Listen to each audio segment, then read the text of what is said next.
জানো তো এই মাছের গামলাটা 1.5-2 বছর পর পরিষ্কার করতে গিয়ে এর মধ্যে থেকে যা কিছু পেয়েছি আমরা রীতিমতো অবাক হয়ে গেছি।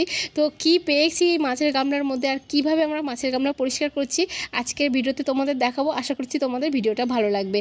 তো এই যে মাছের গামলাটা সময়ের অভাবে একদমই পরিষ্কার করা হয় না, তো আজকে আমরা ঠিক করেছি যে মাছের গামলাটা পরিষ্কার করব।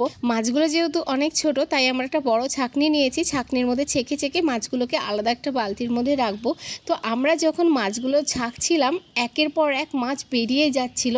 জলের তলায় যে এত মাছ ছিল আমরা বুঝতেই পারিনি। আসলে জলটা ঘোলা হয়ে যাওয়ার কারণে আমরাও ঠিক উপর থেকে বোঝা যায় না যে কত মাছ আছে। তো দেখতে দেখতে মাছ শুধু বেরিয়ে যাচ্ছে। তোমরা জাস্ট দেখো কত মাছ ভরে গেছে বালতিটায়, ছোট বড় অনেক রকম সাইজের মাছ রয়েছে।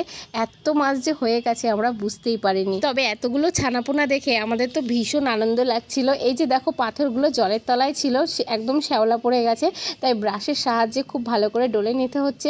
এই যে কালারিং পাথরগুলো, এই পাথরগুলো কিন্তু মাছের দোকান থেকে কিনতে পাওয়া যায়। আর যে শঙ্খ ঝিনুক এগুলো আমরা দীঘা থেকে নিয়ে এসেছিলাম লুজ কিনে। আর এই গামলাটার মধ্যে টানা 1.5-2 বছর জল থাকার কারণে একেবারেই শ্যাওলা পড়ে গেছে। কসবাইট দিয়ে খুব ভালো করে গামলাটা পরিষ্কার করে নিয়ে এবার গামলাটা সাজাবো।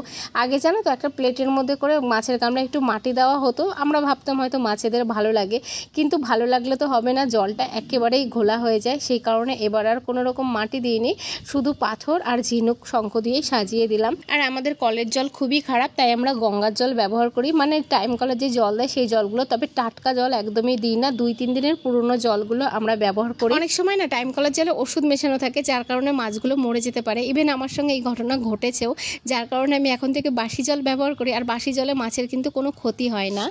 আর আগে এই মাছের গামলায় অনেক কচুরিপানা দিতাম, কিন্তু এই গাপ্পি মাছ সব কচুরিপানা খেয়ে শেষ করে দিত। ওরা না নিজের বাচ্চা নিজেরাও খেয়ে নেয়, জানো তো। তো এইভাবেই আমরা মাছের গামলা পরিষ্কার করি। কেমন লাগলো তোমাদের ভিডিওটা কমেন্ট করে জানিও। আর তোমরা কে কে মাছ পুষতে ভালোবাসো সেটাও কমেন্ট করে জানিও। ভিডিওটা ভালো লাগে শেয়ার করে দিও। টাটা।